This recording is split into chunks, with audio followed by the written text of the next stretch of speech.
Vous les croisez parfois sur les routes. Les convois exceptionnels sont répartis en plusieurs catégories en fonction de leur taille.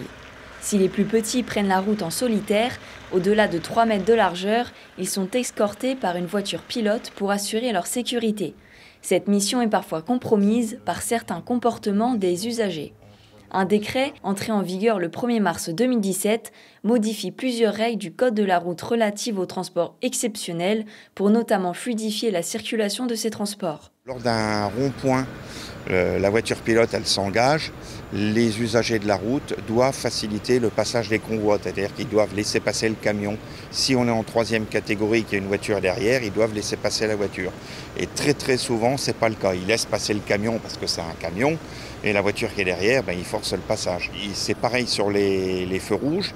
Si la voiture est passée au feu vert, le temps que le convoi avance, il arrive sur le feu, s'il passe au rouge, on est autorisé à franchir le feu rouge. Cependant, certains usagers sur les routes ne comprennent pas quelques mesures de sécurité. On n'a pas de largeur très souvent, mais par contre, au niveau de la longueur, on est obligé de couper dans des virages, on est obligé de sortir à gauche sur certains virages. Et là, le motard ou la voiture qui est devant va stopper les gens. Puis quand ils voient le camion arriver, il n'y a pas de longueur, il n'y a pas de largeur, pourquoi vous nous bloquez? Les gens ils râlent, ils nous insultent. Les voitures pilotes ne sont pas les seules à devoir respecter certaines règles. Et de faire beaucoup attention aux autres, tous ceux qui viennent autour des voitures, les autres camions, tout ça.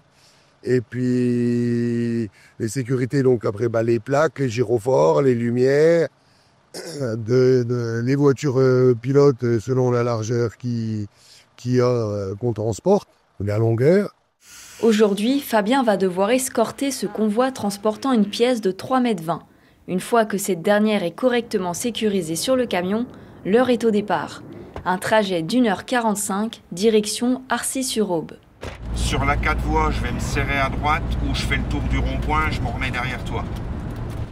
La voiture pilote communique constamment par radio avec le chauffeur afin de le tenir au courant de dangers éventuels.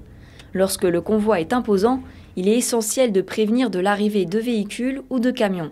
Cela passe notamment par des coups d'œil systématiques dans les rétroviseurs pour évaluer, par exemple, la distance entre l'escorte et le convoi. On est les yeux du chauffeur. Si on est devant le camion, ce qu'il voit, nous on le voit. Et si on est à 300-400 mètres devant, parfois on peut dire à la sortie du virage, attention, il y a une voiture qui est en panne, qui est sur le côté. Lui, le chauffeur, il peut déjà anticiper. Dans les cas d'accident, la voiture pilote peut aider à sécuriser la route, même si le convoi n'est pas impliqué. Le convoi n'a rien à voir dans l'accident, mais si le convoi ne peut pas passer, ça ne sert à rien qu'on reste assis dans notre voiture. Autant qu'on a le matériel adéquat pour aller faire la circulation. Le convoi est arrivé à bon port sans grande difficulté. Même si ce trajet s'est bien déroulé, Fabien espère que les usagers seront plus sensibilisés dans le futur aux réglementations et à la sécurité des convois exceptionnels.